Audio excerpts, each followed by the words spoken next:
Hello, Joey. How are you doing? It is time for me to talk about See You at the Top by Zig Zigglar. You may have noticed that it's been a minute since I have done one of these reviews. That's not been really for any other reason than I listened to this book twice. I had listened to it the first time and realized that I did not retain much of the information, and so I decided to take about a 2 day break because I was feeling a information overload. I was having a really hard time focusing. And then after those couple days, I started listening again. And I wrote a couple points down here in retrospect that were the things that I thought about the most and felt the most applicable to me right now. And yeah, there are a couple stories that are similar to ones that he mentions in Raising Positive Kids in a Negative World. However, they are recontextualized in certain examples, and this wasn't something that so much shone through in Raising Positive Kids, but he's really funny. Um, he does a lot of different stories or whatnot, or just a play on words that um, are quite humorous. I enjoyed that quite a bit. But without a further ado, so these are some quotes that he mentioned in the book, and I want to elaborate and talk about them. So one of the things he talks about is be before you do before you have. And essentially, what this is saying is that there's no way of getting out of the hard work you have to do. If you want something, it has to be something that you have to go out and achieve yourself. And if you're going to go do something, then you have to become that thing. This is something that's kind of talked about. It is talked about in Atomic Habits and in Lou Tice's book. Essentially, if your goal is trying to write a book, then you are a writer, and that correlation goes into you doing that thing more successfully, doing it with more vibrato, and seeing it all the way through. And one of the sort of the antithesis of this that the book talks about as well is stinking thinking. And it talks about it in the context of a loser's limp, and essentially the idea is that if you watch people play football and somebody fails to stop someone running with the ball, and then they start limping the way back even though there's nothing wrong with them, that is sort of a coping mechanism for the fact that you just got outplayed.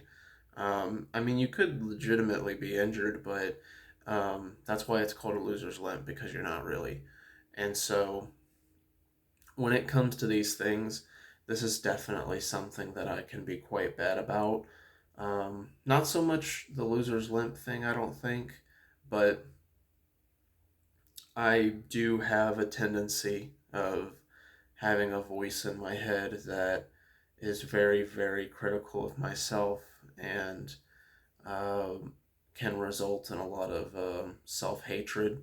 So that is definitely something that I'm having to try and comb through and get out of my brain. Not an easy thing to do, but yeah, that's why it was something that I thought about quite a bit, because I was like, man, that that is absolutely something that I do, and addressing it's not easy, but it's a necessity. Um, the next thing that he says, and he does say this in Raising Positive Kids as well. However, it feels more contextual to talk about it this time, more appropriate. You are what enters your mind.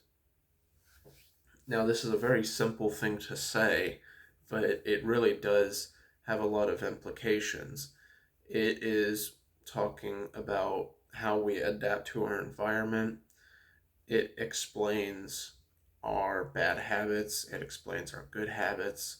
Essentially, you comprise, your character comprises very largely of the things that you see, do, feel, smell on a daily basis, right?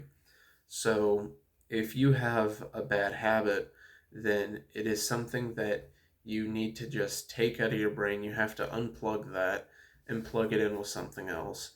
That's easier said than done, of course, but it's almost that simple. If you just see it as, like for me, as an example, I've been trying to not eat any food out and about because not only is it not really good for you, but because something I've been quite bad about is I will go, even though I brought leftovers or something I made at home, I'll still go spend $15 or $20 on something out and about just because Chick-fil-A is more interesting, for example.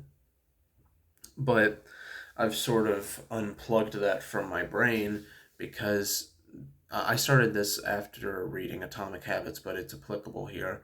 Um, Essentially, the idea of saving for this computer, and then, once I've accomplished that, uh, things that I will be adamantly saving for after that, um, that will that is essentially plugging in a good habit and taking out a bad one, right?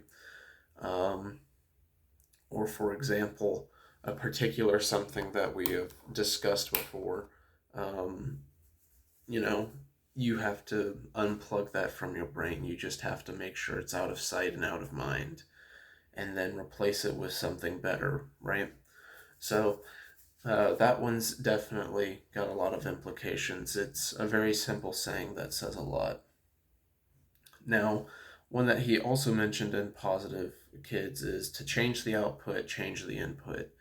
And this you could see as a very simple, very mathematical quote.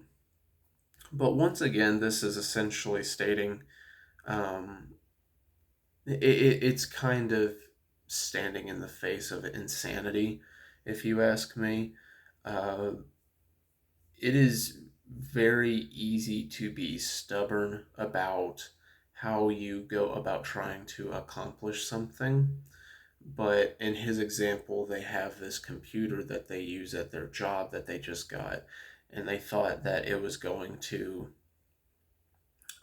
be just an absolute burden lifter for them. But the computer, they just could not seem to get to work right. And there are these people that come to them one day and say that they can make the thing work. And the way that they do it is exactly that quote. Now, the important thing for me in this is that I can be extremely stubborn, okay? When I start messing something up or losing at something, there's like this stupid part of my brain that wants to try it the exact same way again and almost like prove the universe wrong that I can do it that way. Um, and yeah, it's a case of you need to change your approach if something's not working. Um, and I mean, this quote can go many places, but this is an example from me. Um, I will be very stubborn about changing the input if I'm meeting failure. It's something that I'm trying to get better about because this is something that's in almost intentionally self sabotaging, and I'm trying to get over that. Um, but yeah, and then a certain section of the book is talking about instant enthusiasm. And usually, when you hear something like that, it's like, oh, this is like some stupid stuff, like generating instant enthusiasm. Like, what's going on. But essentially, what this is talking about is that he has this quote in there that you're not singing because you're happy because you're singing.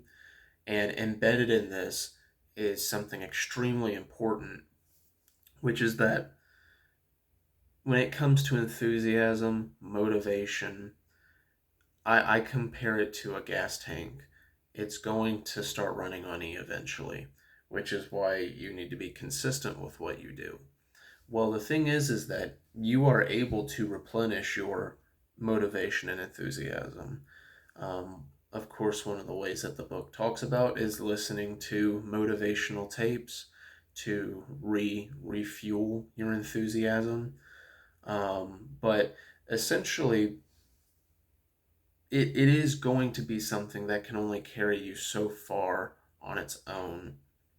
And so, an example that he gives in the book is going to be waking up in the morning and and clapping your hands together and be like, "Oh man, I'm gonna go get it today," and do it in the mirror and just see how silly you look. It says that if you're able to laugh at yourself, then it won't bother you when other people do, which is true. Very true. You can't have your ego hurt if that's just not even in question. Uh, Another thing the book talks about is going to be the different forms of motivation. Now, I don't remember the exact names, so I kind of gave them my own names just for example. There's fear motivation, which is something that, you know, it definitely serves its time and its place, but it is not to be overused, which, you can definitely think of instances where people result to it too quickly, perhaps. And essentially, fear motivation is if you don't shape up at your job, you will get fired, or um, you're having to reprimand your like 5-year old son who's like, if I catch you stealing from the from your school, then you're gonna get your butt spanked. But it's something that's really not gonna work on, say, like teenagers and stuff like that, and it is a very, very bad thing to do if, say, that's your immediate approach as a manager to even somebody that's been loyal to your company for a long time. It really needs to be confined to where it works. And then this one I just called incentive motivation. Essentially, it is the comparison he makes between the donkey pulling a load and trying to reach the carrot. And essentially, the problem with this form of motivation is that the donkey doesn't actually want to do what it's doing. It wants the carrot, and the thing is that means that it has an appetite that is able to be satisfied, right? So you're doing something not because you want to do the thing, but because you are solely going after the reward. Meaning, once you have a taste of the reward, you start declining in terms of what you're trying to do. But the best form is being a racehorse. A racehorse wants to run that race, wants to pull that load. And this is very important because this means that you are constantly growing, you are constantly seeking higher heights. Essentially, you have to enjoy the process. And this is only partially related, and count on CJ to constantly bring in man woman relationships into a video like this. But something that I've thought about is that love is conditional. There are conditions to somebody loving you, your wife loving you, whoever it may be. And the condition is that you're able to provide for the family, you're emotionally intelligent, and stuff like that. But the thing is that love is essentially unconditional if the conditions are something that is just not even a question. It is something that you do because you are a racehorse. You're no donkey having to pull that load. The load is brevity to you. And providing for your family is something that brings you happiness. Being there for your wife and kids is something that there's no convincing. It's like you're there at the drop of a hat, and it's not some burden to you.